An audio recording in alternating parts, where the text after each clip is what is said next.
നമുക്ക് കൃപേഷിൻ്റെ അമ്മയുടെ പ്രതികരണത്തിലേക്ക് കൂടി ഒന്ന് പോകേണ്ടതുണ്ട്. വിധിയിൽ പ്രതീക്ഷയുണ്ട് എന്നാണ് കൃപേഷിൻ്റെ അമ്മയും പറഞ്ഞിരിക്കുന്നത്. ഒരുപാട് കാത്തിരുന്ന വിധിയെന്ന് ബാലാമണി റിപ്പോർട്ടറിനോട് പറഞ്ഞു. ആ പ്രതികരണം കൂടി നമുക്കൊന്ന് കേൾക്കാം. അങ്ങനെ നീണ്ട കാലത്തെ നിയമ പോരാട്ടത്തിനൊടുവിൽ ഇന്ന് മകൻ്റെ കേസ് പരിഗണിക്കുകയാണ്. അപ്പോൾ എങ്ങനെയുണ്ട്? പ്രതീക്ഷയില്ല? പ്രതീക്ഷയുണ്ട്, ഒരുപാട് പ്രതീക്ഷയുണ്ട്. അത് അക്രമ രാഷ്ട്രീയങ്ങൾക്കെതിരെയുള്ള ഒരു മെസ്സേജ് തന്നെ ആയിക്കോട്ടെ വിധി. അങ്ങനെ തന്നെയാണ്, അങ്ങനെ തന്നെ പ്രാർത്ഥിക്കുന്നത്. ഇതിപ്പോൾ നേരത്തെ കേസ് ക്രൈംബ്രാഞ്ച് അന്വേഷിച്ചു. അതിനുശേഷം നിങ്ങളുടെയൊക്കെ ഒരു ഇതുകൊണ്ടാണ് ഹൈക്കോടതി ഇത് സി ബി ഐക്ക് കൊടുത്തത്. അപ്പോൾ ഇത് സംസ്ഥാന സർക്കാരിന് ആകെ പ്രയോഗിച്ചൊരു കേസ് തന്നെയായിരുന്നു. അതെ അതെ. ഇന്നത്തെ വിധി വരെ ഇന്നത്തെ ദിവസത്തിന് വേണ്ടിയിട്ട് ഒരുപാട് വർഷമായി കാത്തു നിൽക്കുന്നു.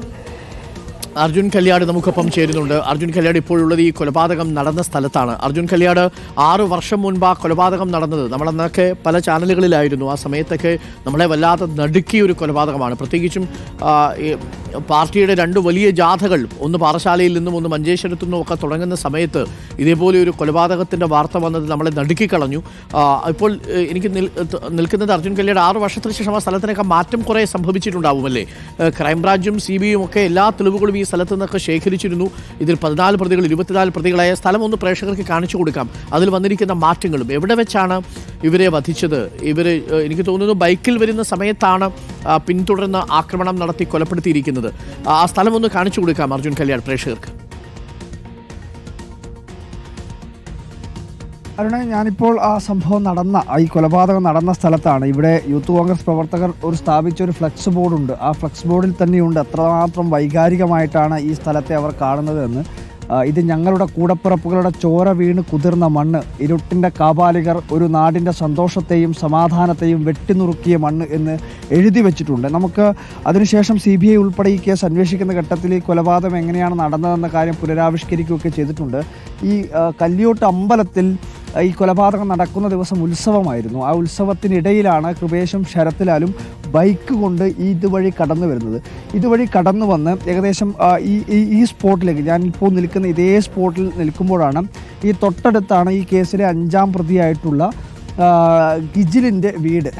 ശാസ്ത്രഗംഗാധരൻ തുടങ്ങിയിട്ടുള്ള പ്രതികളെല്ലാം തന്നെ ആ വീട്ടിലുണ്ടായിരുന്നു. ഇവർ വരുന്ന വിവരം ആരോ വിളിച്ചറിയിച്ചു. അതിൻ്റെ അടിസ്ഥാനത്തിൽ ഈ മതിലിനോട് ചേർന്നുള്ള ഭാഗത്ത് ഈ സംഘം, അതായത് 10, 12, 13 പേരടങ്ങുന്ന ഒരു സംഘം ഈ മതിലിന് സമീപത്ത് ഉണ്ടായിരുന്നു. അവർ ഈ ബൈക്ക് വരുമ്പോൾ അതിനടിയിലേക്ക് ചാടി വീഴുകയായിരുന്നു. അങ്ങനെയാണ് ഇവർ ഈ കൊലപാതകം നടക്കുന്നത്. അതിനുശേഷം ഈ വാളക്ക് ഉപയോഗിച്ച് വെട്ടുകയായിരുന്നു.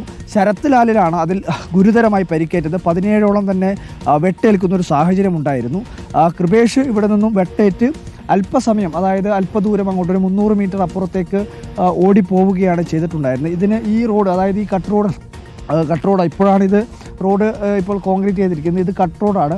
ഇതുവഴിയാണ് ശരത്ലാലിൻ്റെ വീട്ടിലേക്ക് പോകേണ്ടത്. ഇവിടുന്ന് ഏകദേശം ഒരു 10-250 മീറ്റർ അകലെ പോയി കഴിഞ്ഞാൽ ശരത്ലാലിൻ്റെ വീട്ടിലേക്ക് പോകാൻ വേണ്ടി കഴിയും. അങ്ങനെ ആ വീട്ടിലേക്ക് പോവുകയായിരുന്നു കൃപേഷും ശരത്ലാലും. നമ്മളോടൊപ്പം ഇപ്പോൾ മുൻ യൂത്ത് കോൺഗ്രസിൻ്റെ ജില്ലാ അധ്യക്ഷനായിട്ടുള്ള പ്രദീപ് ചേരുന്നുണ്ട്. ഈ കേസിലെ സാക്ഷി പട്ടികയിൽ ഉൾപ്പെടെ ഉണ്ടായ ആളുകൂടിയാണ്.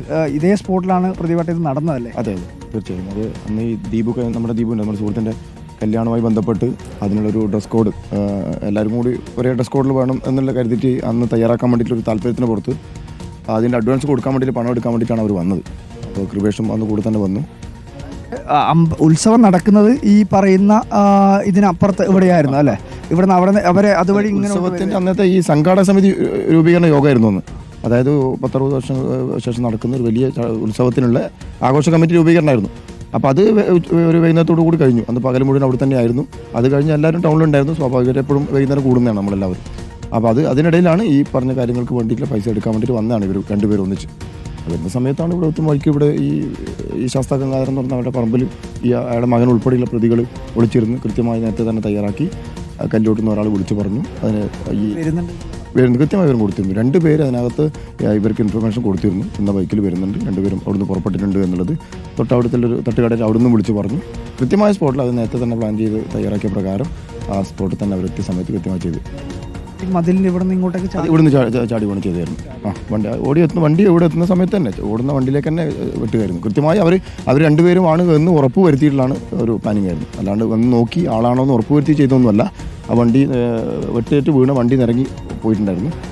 ശരത്ലാലിന് ആ സമയത്ത് 17ഓളം തന്നെ മുറിവുകൾ ദേഹത്തുണ്ടായിരുന്നു എന്ന് പറയുന്നു. കൃപേഷിന് ഇവിടുന്ന് ഏകദേശം തലയിൽ കൃപേഷിൻ്റെ തലയിൽ ഒറ്റ വെട്ടായിരുന്നു. അപ്പം അവൻ്റെ വീട് ലക്ഷ്യമാക്കിയിട്ട് അങ്ങോട്ട് ഓടുമായിരുന്നു.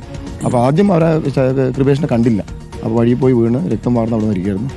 ശരത്ലാലിന് പിന്നെ തലയിലും ഈ മുഖത്തും ചെവിയോട് ചേർന്ന് വലിയ മുറിവായിരുന്നു. പിന്നെ കാലിൻ്റെ മുട്ടിന് താഴെ പിന്നെ അത് എണ്ണാൻ പറ്റാത്ത അത്രയും മുറിവായിരുന്നു. ഈ ചതച്ചരച്ച പോലെ ഉണ്ടായിരുന്നു. അപ്പോൾ ഇവിടുന്ന് ശരത്ലാലിനെ അപ്പം തന്നെ വണ്ടി കയറ്റി കാഞ്ഞങ്ങാട് കൊണ്ടുവന്നു. ഞാൻ അവിടെ നിന്നാണ് കാഞ്ഞങ്ങാട് നിന്ന് അവനെ കൊണ്ട് നേരെ മംഗലാപുരത്തേക്ക് പോകുന്നത്. മംഗലാപുരത്ത് എത്തുന്നതിന് തൊട്ട് മുമ്പാണ് മരിച്ച. കൂടെ ഞാൻ ഉണ്ടായിരുന്നു ആ സമയത്ത്. അപ്പോൾ അതിനുശേഷം തിരിച്ച് കാസർഗോഡ് വന്ന സമയത്താണ് കൃപേഷിനെ അവിടെ കാസർഗോഡേക്ക് കൊണ്ടുവന്നായിരുന്നു. ശരത്തിനെ കൊണ്ടുപോയ ശേഷമാണ് വഴിക്ക് വെച്ച് നമ്മുടെ വേറെ സുഹൃത്ത് ശ്രീകാന്ത് പറഞ്ഞപ്പോൾ ഞാൻ അതുവഴി ഇങ്ങോട്ട് വരുമ്പോൾ വഴിക്ക് വീണ് കിടക്കുന്ന കണ്ടെത്തി. അവിടുന്ന് കണ്ടിട്ടാണ് ഇവരും വിളിച്ച് വിവരം പറയുന്നത്. അവനും കൂടി ഉണ്ടായിരുന്നു എന്ന് അപ്പോഴാണ് അറിഞ്ഞത്. ക്രൂരമായ കൊലപാതകത്തിലൊരു പ്രതീക്ഷയോടുകൂടിയുള്ള അല്ലെങ്കിൽ അവർക്ക് അർഹമായിട്ടുള്ളൊരു ശിക്ഷ കോടതി നൽകുമെന്നുള്ള പ്രതീക്ഷയാണ്. തീർച്ചയായും. ഒന്നാമത് ഇതിൻ്റെ തുടക്കത്തിൽ ഗവൺമെൻറ് കാണിച്ചൊരു ലാഘവത്വമുണ്ട്. കാരണം CPM-ന്റെ അറിവോടുകൂടി, ഉന്നത നേതൃത്വത്തിൻ്റെ അറിവോടുകൂടിയാണ് ഇത് നടന്നതിൻ്റെ ഏറ്റവും വളരെ ആസൂത്രിതമായി നടത്തിയ ഒരു കൊലപാതകമാണ് എന്നാണ് നമുക്കതിൽ നിന്ന് മനസ്സിലാവുന്നത്. അർജുൻ കല്യാട് എന്തായാലും ആ പ്രതികരണങ്ങളൊക്കെ എടുക്കുക.